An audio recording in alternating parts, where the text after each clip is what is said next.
Bonsoir, c'est pour le challenge, le Bible Challenge.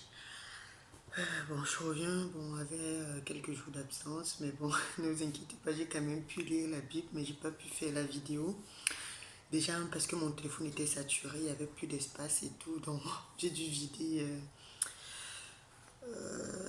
les photos, les vidéos, les trucs.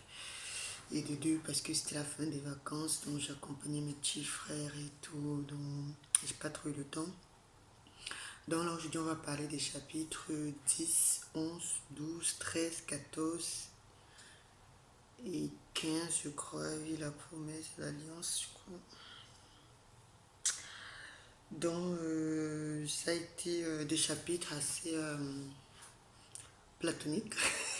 Bon, pas pour dire que c'est pas intéressant, loin de là, mais ça ne m'a pas forcément marqué comme les premiers chapitres, quand je commençais à lire et tout, j'étais assez enthousiaste. Il y avait des trucs que je découvrais et tout. C'était un peu... c'était dur. Parce qu'il y avait beaucoup de prénoms, les descendances, on parlait des descendances de Noé, les enfants Noé, les enfants Noé, jusqu'à Abraham. Déjà, c'est Abraham, c'est pas encore Abraham. Je crois que c'est devant que Jésus va lui donner le nom d'Abraham.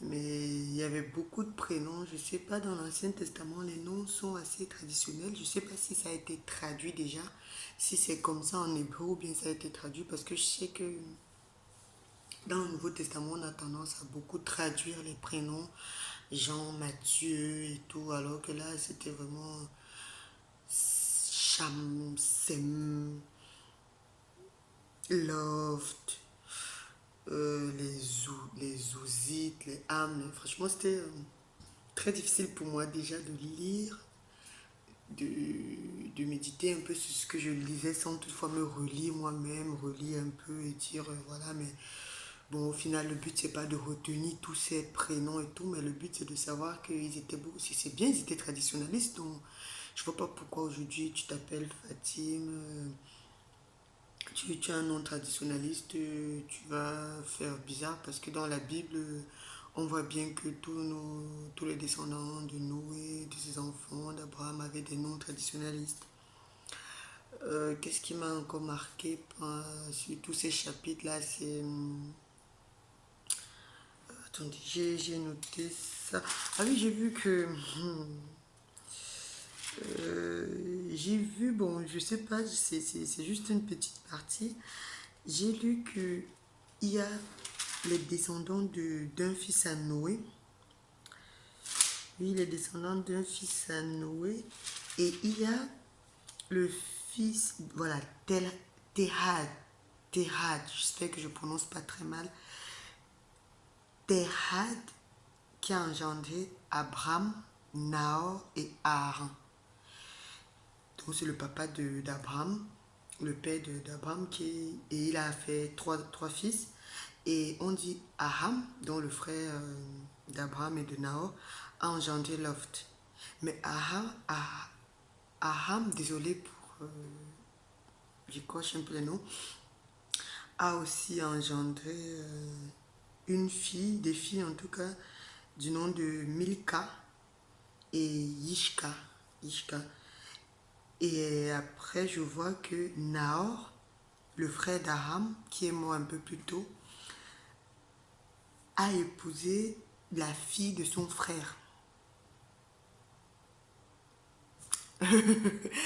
C'est juste ça, bon, parce qu'on dit, c'est le chapitre, attendez, je vais vous remettre dans le contexte, je suis là, je vous raconte ma vie, alors que je peux vous dire, c'est le chapitre 11, verset, 20, verset 26 à 30, si vous voulez, de la Bible Tob, toujours la Bible Tob que je lis.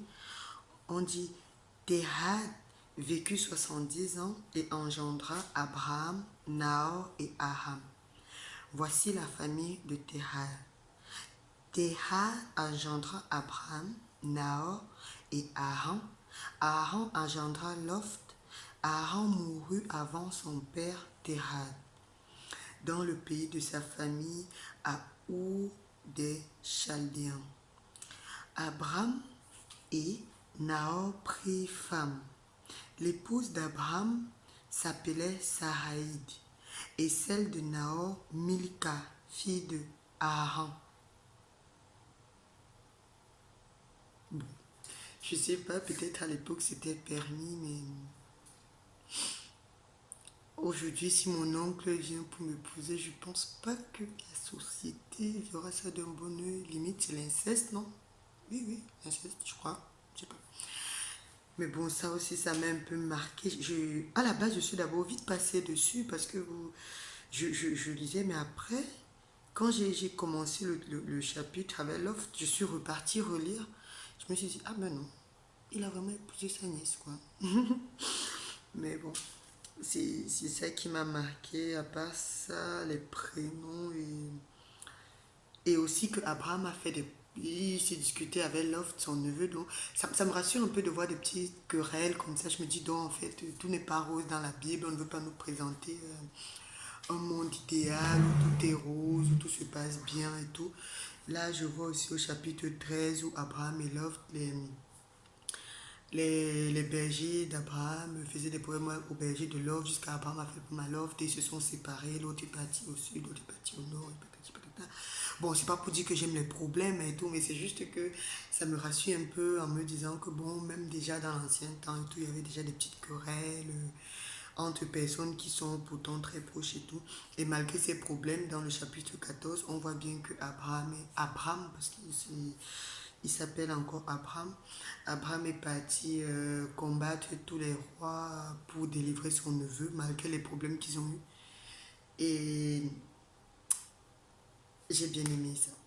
C'est pour dire, même si aujourd'hui tu as le problème avec une personne, n'oublie jamais que c'est ta personne avant tout. Et même s'il y a n'importe quoi qui vous désunit, il faut toujours garder à l'esprit que c'est l'amour qui prime. Et si ta personne est dans le besoin, ne te laisse pas submerger par l'orgueil ou bien par le fait que non, il m'a cherché les problèmes, il a voulu aller tout seul et tout, non.